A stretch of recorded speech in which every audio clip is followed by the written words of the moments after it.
అందరికీ నమస్కారం అండి. ఈరోజు మనం అప్పరాజు నాగజ్యోతి గారు రచించిన పర్ఫెక్ట్ పరిపూర్ణ అనే ఓ చక్కటి కథను విందాం. ఇక కథలోకి వెళ్దాం. పనిపిల్ల గీత సాయంతో బొమ్మలని పొందిగ్గా అమరుస్తోంది పరిపూర్ణ. ఏటా దసరా పండుగకి తన బొమ్మల కొలువుని పేరంటాళ్లంతా చూసి బావుందని మెచ్చుకుంటే ఆమెకు అదో తృప్తి. అందుకే ఎక్కడ ఏ చక్కటి బొమ్మ కనిపించినా వెంటనే కొనేస్తుంది. అలాగే ఇంట్లో ఉన్న బొమ్మల్లో ఏవైనా కొద్దిగా పాడైనట్లు కనిపిస్తే చాలు బయట పారేస్తుంది. అరే, ఈ కృష్ణుడి బొమ్మ చేతివేళ్ల వద్ద రంగు వెలిసిపోయిందే, ఫ్లూట్ కూడా ఎక్కడో పడిపోయినట్టుంది. గీతా, దీన్ని బయట పారేసాయి. తల్లి మాటలు వింటూనే గబాల్న పరిగెత్తుకొచ్చి బొమ్మని దగ్గరికి లాక్కుంది ఆద్య. ఇది నా ఫేవరెట్ బొమ్మ మమ్మీ, పారేయద్దు, నేను దీన్ని అందంగా తయారు చేస్తాను చూడు. తల్లి ఏదో చెప్పబోతుంటే వినకుండా బొమ్మను తీసుకుని గదిలోకి వెళ్లిపోయిన ఆద్య పావుగంట తర్వాత ఉత్సాహంగా హాల్లోకి వచ్చింది. మమ్మీ, ఇప్పుడు చూడు బొమ్మ ఎంత బావుందో. పరిపూర్ణ తలెత్తి చూసింది.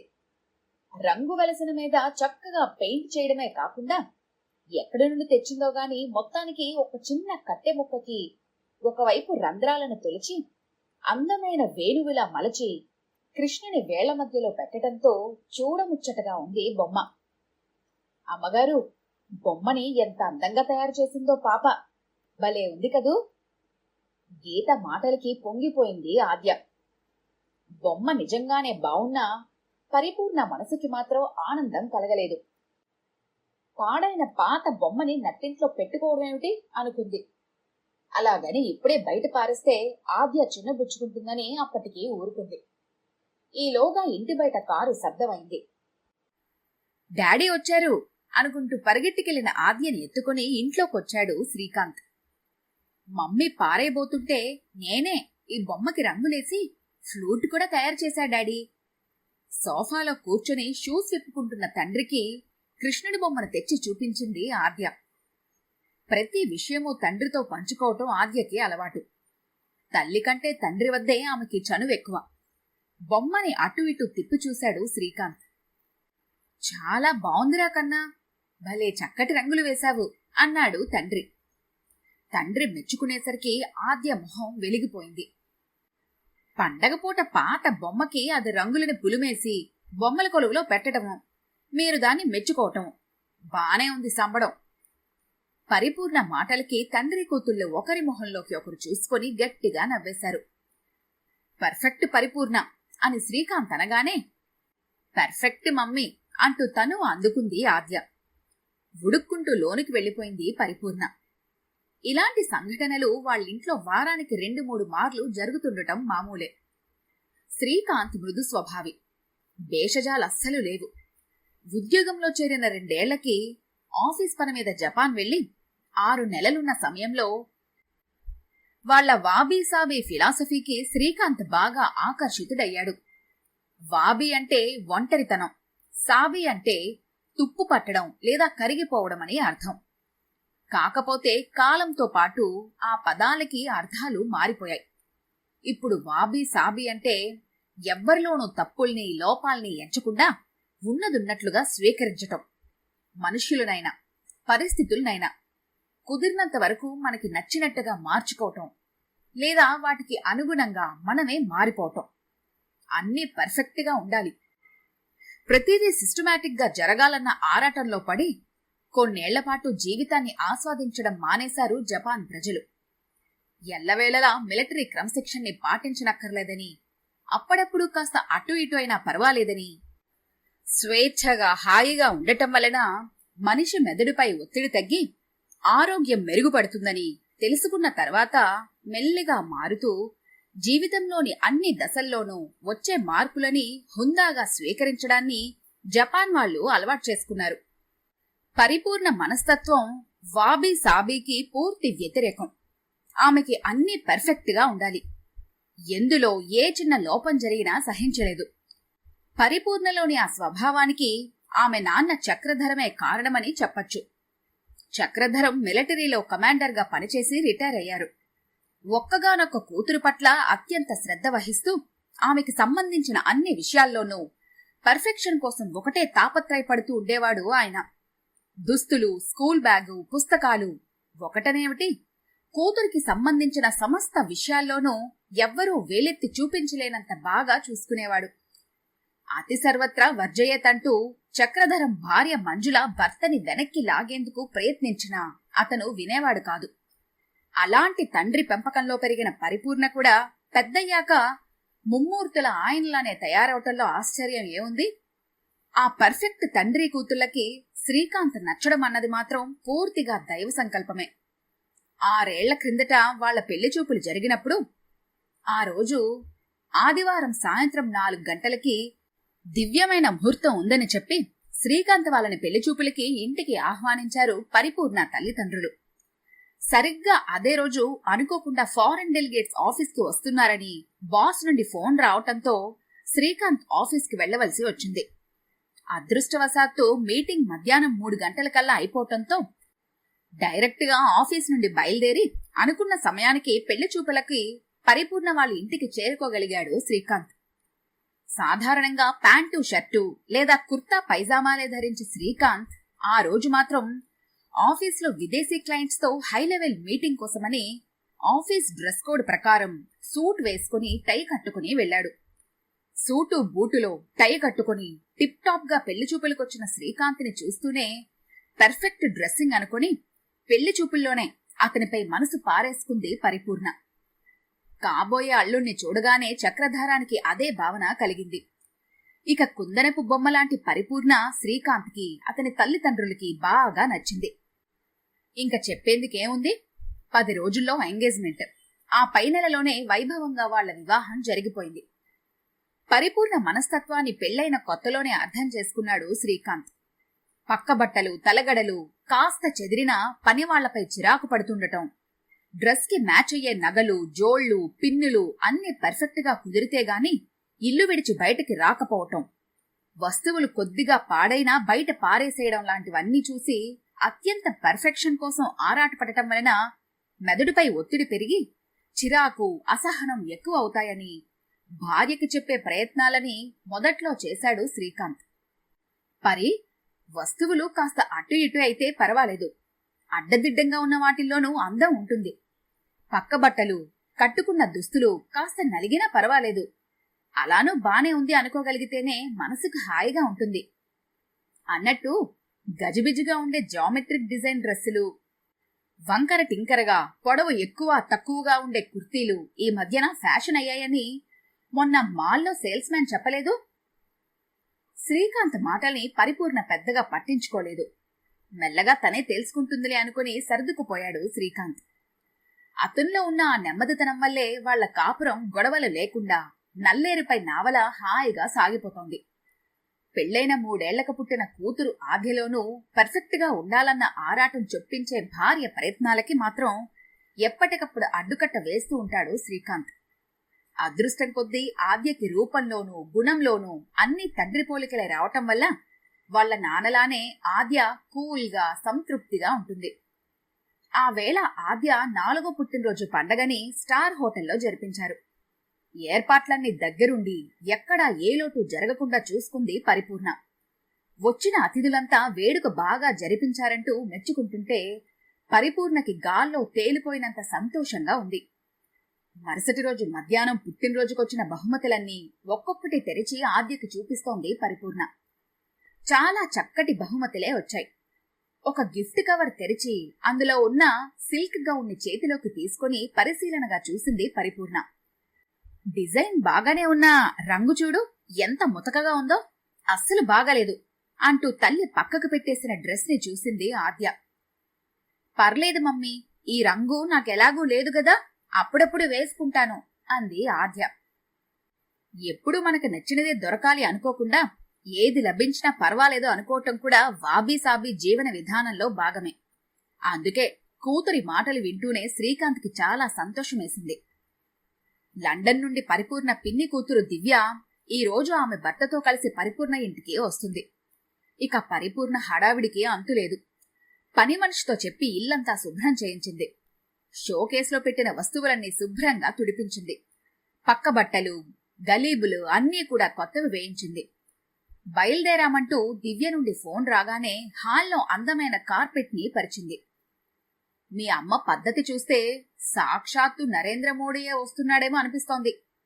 భార్యని సరదాగా వేళాకోళం చేశాడు శ్రీకాంత్.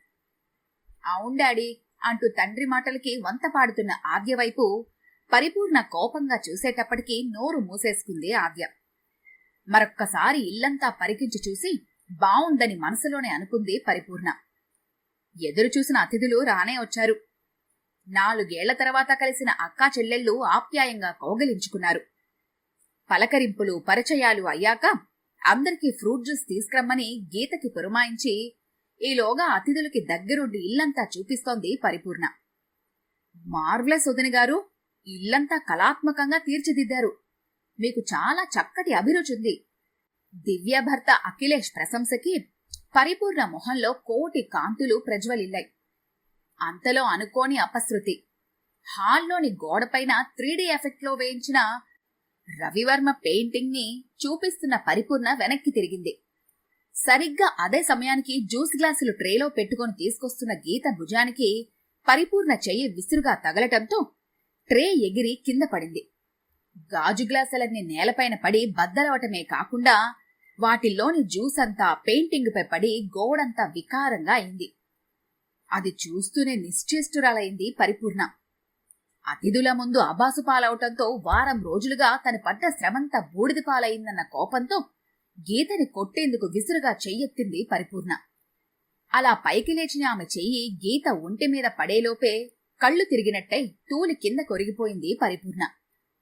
గభాల్న భార్యని పట్టుకుని సోఫాలో పడుకోబెట్టి టేబుల్ మీద జగ్గులోని నీళ్లను మొహంపైన చిలకరించాడు శ్రీకాంత్. నీళ్ల స్పర్శకి కళ్ళు తెరిచిన పరిపూర్ణ తిరిగి అపస్మారకంలోకి వెళ్లటంతో కంగారు పడ్డాడు శ్రీకాంత్.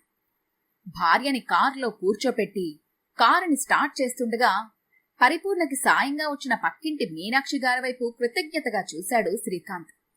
మరో గంటలో తిరుపతికి వెళ్లాల్సిన ఫ్లైట్ ని అందుకోవలసిన దివ్య వాళ్లు ఏం చేయాలో పాలుపోక అక్కడే నిలబడిపోగా వాళ్లని ఎయిర్పోర్ట్ కి వెళ్లమని తనే ఫోన్ చేసి ఇక్కడ పరిస్థితి చెబుతానని చెప్పి పంపించాడు శ్రీకాంత్.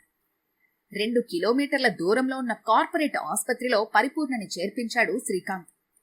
రకరకాల పరీక్షలు చేశారు వైద్యులు.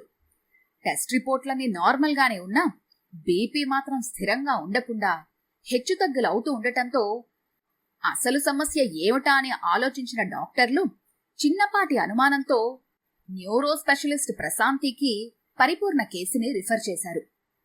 తల్లికేమైందోనని బెంబేలు పడ్డ ఆద్య కూడా తండ్రితో పాటు ఆస్పత్రిలోనే ఉంటానని మారం చేయగా బుజ్జగించి తనతో పాటు ఇంటికి తీసుకెళ్లింది మీనాక్షి. ఉండుండి స్పృహలోకి వస్తున్నా మళ్లీ వెంటనే నీరసంగా పక్కకి ఒరిగిపోతున్న భార్యని దిగాలుగా చూస్తూ రాత్రంతా ఒక్కడే ఆస్పత్రిలో ఉండిపోయాడు శ్రీకాంత్. మంచం మీద అస్థిమితంగా అటూ ఇటూ కదులుతోంది పరిపూర్ణ. కేస్ హిస్టరీ చదువుతున్న డాక్టర్ ప్రశాంతి అక్కడ పేషెంట్గా పరిపూర్ణని చూసి ఆశ్చర్యపడింది. కళ్ళు తెరవగానే పరి, నన్ను గుర్తుపట్టావా అంటూ పలకరించిన డాక్టర్ మొహంలోకి పరికించి చూసింది పరిపూర్ణ. నేనే పరి, ప్రశాంతిని. మనమిద్దరం ఒకే కాలేజీలో ఇంటర్మీడియట్ చదివాము, గుర్తొచ్చానా? చప్పున గుర్తుపట్టింది పరిపూర్ణ. నువ్వా శాంతి, ఎలా ఉన్నావు? ఆప్యాయంగా స్నేహితురాల్ని అడిగింది పరిపూర్ణ. ఆ మాట నేనడగాలి. నువ్వేంటి పరి, 35 ఏళ్ల వయసుకే ఇలా అయిపోయావు? నుదుటిపైన మానసిక ఒత్తిడిని సూచించే గీతలు, బీపీ ఎక్కువ తక్కువలు, అసలు ఏమిటిదంతా? నీకేవైనా వ్యక్తిగత సమస్యలున్నాయా పరి? మీ ఆయన నిన్ను బాగా చూసుకుంటాడా? నీకు పిల్లలతో ఏవైనా సమస్యలా? సంకోచించకుండా అన్ని విషయాలు నాతో చెప్పు పరి. నీ స్నేహితురాలుగా మాత్రమే కాదు, ఒక డాక్టర్గాను అడుగుతున్నాను అన్నది. ప్రశాంతి మాటలకి తెల్లబోయింది పరిపూర్ణ. నువ్వు అనుకున్నట్లుగా నాకే సమస్యలు లేవు శాంతి. మాది అన్యోన్య దాంపత్యం. నిజం చెప్తున్నాను అంది పరిపూర్ణ. ఈలోగా పరిపూర్ణ కోసం ఇంటి నుండి క్యారియర్లో భోజనం తీసుకొచ్చింది గీత. గదిలో ఉన్న చిన్న టేబుల్ని పరిపూర్ణకి దగ్గరగా జరిపి కంచం పెట్టి బుట్టలో నుండి ఒక్కో ఐటెం తీసి వడ్డిస్తుండగా బీరకాయ కూర కొద్దిగా కంచానికి బయటవైపు పడింది. వెంటనే పరిపూర్ణ ముఖ కవలికలు మారిపోయాయి. చిరాకు, అసహనం స్పష్టంగా ఆమె ముఖంలో ప్రస్ఫుటిస్తున్నాయి. ఆమెనే నిశితంగా గమనిస్తున్న ప్రశాంతికి ఇంతదాకా మనసుని పట్టి పీడిస్తున్న సమస్య విడిపోయి స్నేహితురాలి ఆరోగ్య సమస్యకి కారణం బోధపడింది. తనే దగ్గరుండి వడ్డిస్తానని చెప్పి గీతని బయటికి పంపించేసింది ప్రశాంతి. స్నేహితురాళ్ళిద్దరూ కబుర్లు చెప్పుకుంటూ భోజనం ముగించారు. చాలా రోజులకి నిన్నెలా కలవటం నాకు చాలా సంతోషంగా ఉంది శాంతి. నాకు మాత్రం నిన్నిలా చూస్తుంటే అస్సలు బాగాలేదు పరి, వెంటనే అంది ప్రశాంతి. స్నేహితురాలి మాటలకి పరిపూర్ణ ముఖం లానమైంది. అవును పరి, నీ మెడికల్ రిపోర్ట్స్ క్షుణ్ణంగా చదివాను. నీకు శారీరకంగా ఏ సమస్య లేదు. అయినా ఎందుకలా నీ బీపీ క్షణానికో రకంగా మారుతుందో ఇక్కడి డాక్టర్లెవరికీ అర్థం కాక చివరికి న్యూరో స్పెషలిస్ట్ అయిన నన్ను పిలిపించారు. పావుగంట క్రితం దాకా నాకు నీ సమస్య అర్థం కాలేదు. స్నేహితురాలు శ్రద్ధగా వింటూ ఉండటం చూసి కంటిన్యూ చేసింది ప్రశాంతి. కాలేజీలో ఉండగా నువ్వు ప్రతిదీ పద్ధతిగా ఉండాలంటూ తెగ ఆరాటపడుతూ ఉండేదానివి. నాకు బాగా గుర్తుంది. ఒకసారి నీ బయాలజీ రికార్డులో ఒక బొమ్మ గీసిన పేపర్లో మూలన కొద్దిగా ఇంకు పడింది. ఒక్క పేపరేగా, పర్లేదని నేనెంత చెప్పినా నువ్వు వినకుండా వెంటనే షాప్కి వెళ్లి ఇంకో రికార్డు బుక్ కొనుక్కొని రాత్రంతా మేలుకొని అన్ని బొమ్మలు మళ్లీ గీశావు. ఒక్క విషయం చెప్పు పరి, నువ్వింకా అలానే పర్ఫెక్ట్నిస్ట్గా ఉంటున్నావు కదూ?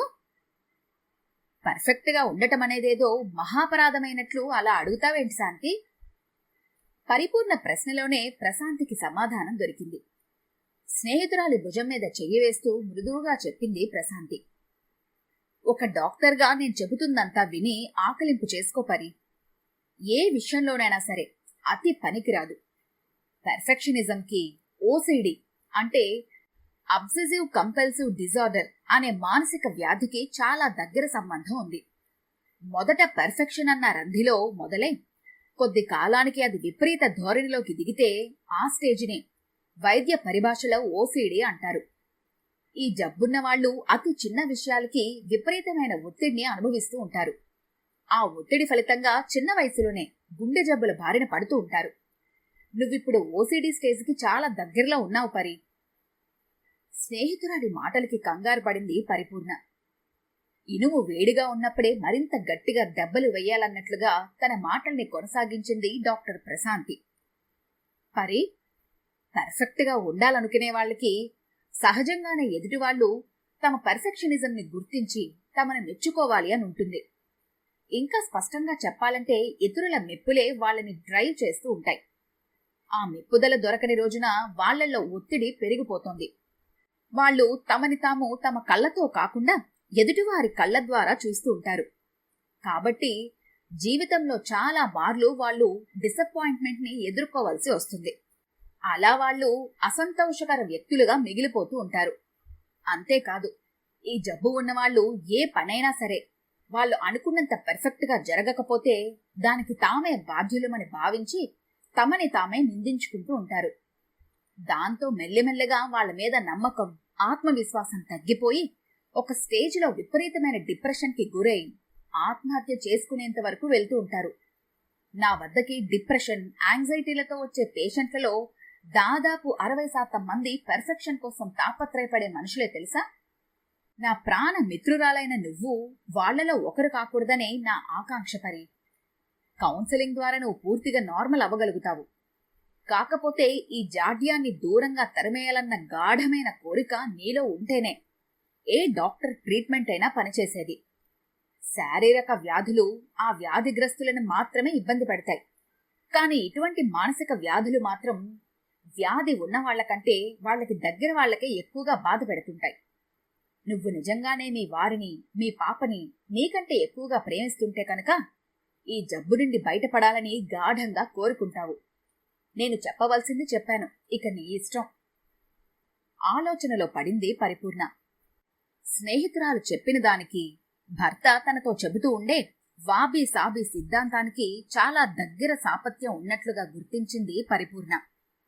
ముఖ్యంగా ప్రశాంతి చివరలో చెప్పిన 2 ముక్కలు ఆమె మనసుపైన తీవ్రమైన ప్రభావాన్ని చూపాయి. నా వల్ల శ్రీకాంత్ ఆద్య ఎన్నోసార్లు ఇబ్బందులు పాలైన మాట నిజమే.